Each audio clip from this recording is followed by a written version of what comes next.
Hey everybody, it's Denise, and I know I haven't been on YouTube for a little while, but life things happen in life, so I'm back.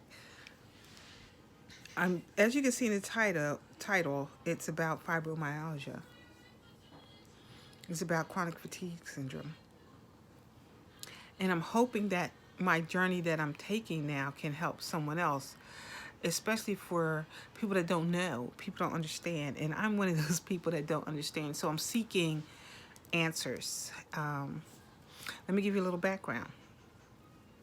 So, over the past few years, I've had episodes where I didn't feel good, that I felt tired, or I hurt, or I swell up for nothing. These things would just come. So, I'd say this time that was really significant started back in July. Um, Before my anniversary was on in July 27th, so it was before July 27th. So I would come home, and at the end of the day, I was working two jobs. I was working my main job, and then I would go and teach clinical in the evening.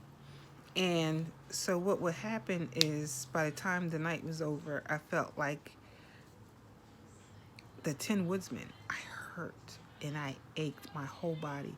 It's not that I felt like a big ache, but it was especially in my legs and not in in some of my joints, some of them, but mostly my leg, like my shin area. Um, Not my feet. Feet didn't hurt at all. My thighs, my knee, um, the back of my um, back. And sometimes it wasn't all of that, but these are some of the symptoms that I would feel sporadically. The top part of my shoulder, I have a headache here and here on this side. Headache. My hands would swell. Um, Sometimes my arms would ache. If I sit in one position too long, my arms would ache. It would just stiffen up on me. I have on my left side, since I had the cancer treatment, I have lymphedema in my left arm.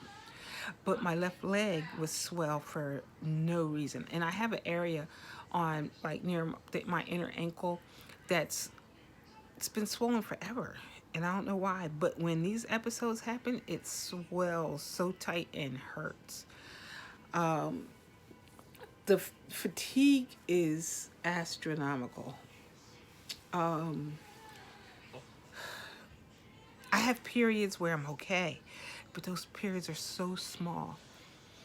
So I went to my doctor and I told her, I said, look, and she knows me. She's been taking care of me for years. Um, and, and I told her, she said, what's wrong? You don't look good. And I said, I know I don't. I know I don't. I feel horrible. I hurt. And she said that she's never seen me like that. And she knew that I didn't feel good. She took my blood pressure. My blood pressure was elevated. I had a slight temperature. I just didn't feel good. And she said she could see it all in my eyes. And I pretty much am an upbeat person. I don't like being all down in the dumps. And I'm a fast healer. So when I've had surgeries in the past, I didn't, even though it hurt, but I could still keep it moving. So she was concerned. She was like, oh my God. So she ordered some lab work for me. And she told me to come back in a few weeks. Well, in the meantime, I went to Vegas with my husband. And I'm going to tell you, I woke up in the morning and we walked. I like walking. We went walking and everything. Sat down, had a lot of periods where we rested. We weren't in a hurry to do anything. So we was there from Thursday to Sunday. So we enjoyed ourselves. We ate. We didn't gamble much because we're not too much gambles, but we did. At night, it was the same. I felt horrible. I had to sit down. I had to rest. I was tired. I felt periods of being tired throughout the day, but I kept going. I kept moving, kept moving. So I came back and I had my appointment with her, and she was saying that my lab work looked okay. Um, and she told me to take, I can only take Tylenol. I can't take ibuprofen. I can't take Motrin. I can't take Aleve. Any non-steroidal anti-inflammatory drugs I cannot take. So she she told me she said, I see that you have an upcoming appointment with your oncologist. And I said yes. Now, my oncology appointment wasn't until October. So right about now we're in August. So I had a day trip to DC, which is not that far. So I took the train. I had a conference. So I went there and I stayed overnight. And it was okay. Um, took my time. I tried to pace myself so I'm not getting overly tired. So I got there the night before to relax, and then I took an Uber to where I had to go. So everything went well. Everything went well, except for me messing up my shirt and finding out that I had ink on it. But other than that, everything went well. So I came home, and let me tell you what happened. This is what's crazy. I travel all the time. I love to travel. So I got to the train station, and for some reason, I got overly anxious. Now, this is the same train station that I came to. So I got overly anxious, and I was like, oh my God. And it seemed like it was so big to me. So I went up to the first guy, said, I'm trying to get an Amtrak to Delaware. And he was like, and he said, what track does it say? And I said, G. He said, well, just go down the hall. And he told me where to go. So I went down there, and I was sitting, and I asked it. For some reason, I just felt like weird, like I might miss it. So I asked a couple of people. I said, where are you going? They said, I was going to New York. So I knew I was going on the right train. I went to get some Starbucks coffee because I love Starbucks, which was right there. I mean, when I say right there, right there. So I got me a venti regular coffee with my 2 creams, 2 Splenda. And I was sitting there drinking it, and they called. So we lined up. I was second in line. And so the lady said, okay, you have to you got to go into the front of the train. So I said, okay. So in my mind, I panicked. I couldn't imagine myself getting on the train in time. I thought it was going to start leaving. I was walking as fast as I could to get there. So instead of it being a parallel platform, it was up. So you had to grab the bars to get up into the train. I had no strength.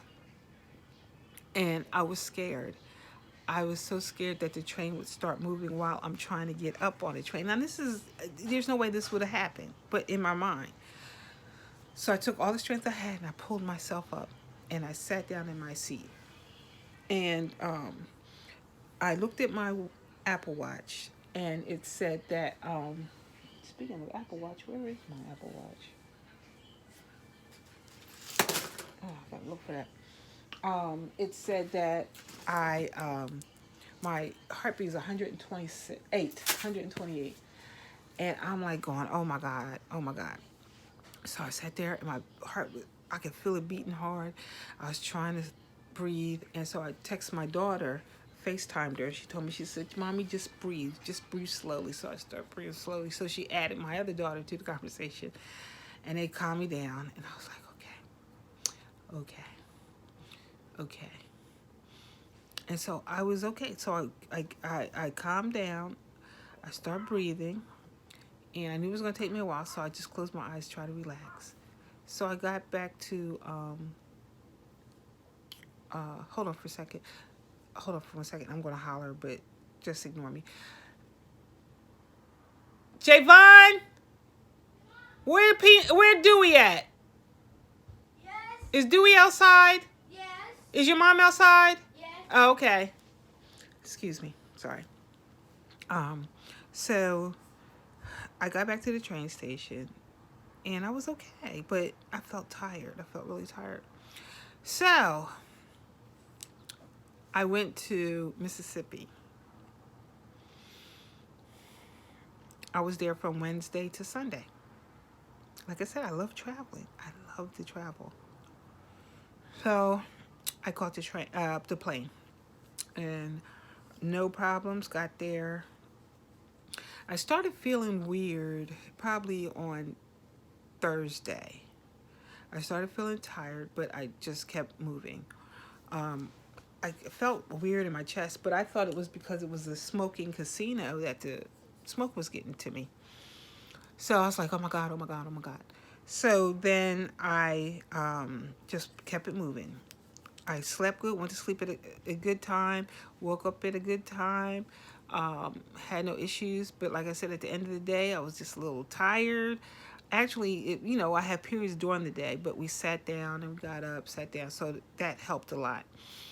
But what really bothered me was we were in classes and stuff. So when I'm sitting for long periods of time, my bones, like, it's just like they lock up on me or something. But my muscles and stuff, like, feel like they stiffen up. So anyway, I came back from Mississippi, and oh my God, when I got on the plane, when I got back to the airport, my luggage it was like half of it unzipped, some stuff was hanging out, and I was like this. I was like, oh my God, I wanted to cry because I was so exhausted. So I went over, and this lady said, oh my God, let me help you. So she helped me, and then I caught the train back to Delaware from the airport. When I got there, I was the only one that got off in Delaware. And the train station has escalators going up but not going down. So I had all these steps, and I wanted to cry because I didn't know how I was going to get down to the bottom. But I had to push myself, and I finally got down there to the bottom. And my daughter was out there waiting for me, and I just fell into the car, and she was like, she didn't know what to do. So I went to my appointment with my oncologist. He ran some tests, and so I told him what was going on. And I've been 13 years cancer free. So he wants to make sure there's nothing um, related to cancer or anything like that. So he ran a bunch of tests, and he had me come back in a week. So when I came back, he said my labs were normal. And he said, but what's crazy is I had one, it's called alkaline phosphatase, that was always off the chart. Even when I had my cancer treatment, it was always off the chart. When I finished my cancer treatment, up until a year ago, it was always off the chart. That was normal. And he was like, oh my God, I don't know. So he told me, I started explaining again to him, and he said he really believes that I have chronic fatigue syndrome. He also believes that I have fibromyalgia, but he's not the one to diagnose it, so he referred me to a rheumatologist. So today is December 8th, and my appointment's January 8th. That's as soon as I could get one. So I'm trying to find ways to keep myself from hurting. I take Tylenol. I have a heating blanket that I use when I get cold because I get cold very easy. I have some liniment that I'm using. I got some, not liniment, Tiger Balm that I'm trying to use. I got some other stuff here.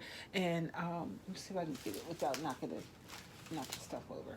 I got this stuff, and it was relief for joint discomfort and inflammation foam. A waste. A waste. So I'm to the point where I'm trying to find what can help me, what can make me feel better, what can help me with the pain, especially until I can go to the rheumatologist. So if any of you are facing these same type of issues, let me know down below. Comment, and let me know what some ideas that you have as far as relieving pain. Like just from me sitting here right now, I'm sitting on my bed. I have one leg hanging on the side, and I have one in front of me. That's just, it's not even, it's just like a semi bent, and my calves are burning. They're burning. And so I don't know. But I'm going to take you on this journey. So what I'm going to do is I'm not going to vlog every day because I can't. And so what I'll do is in a week, I'll come back to you, let you know how I'm doing, and maybe someone in the comments can help me, give me some ideas on how to relieve some of this pain until I get to the rheumatologist. And I'm not one to take narcotics now. Even when I had major surgery with my breast cancer and stuff, I had gastric sleeve. I had narcotics, but maybe for a day, but that was it. So, I'm asking for some help, and I hope someone out there can help me. And like I said, we'll go on this journey together and see what happens. Okay. Well, thanks for listening to me. I know this was kind of long, but any ideas I would highly appreciate it. Thank you, and I love you.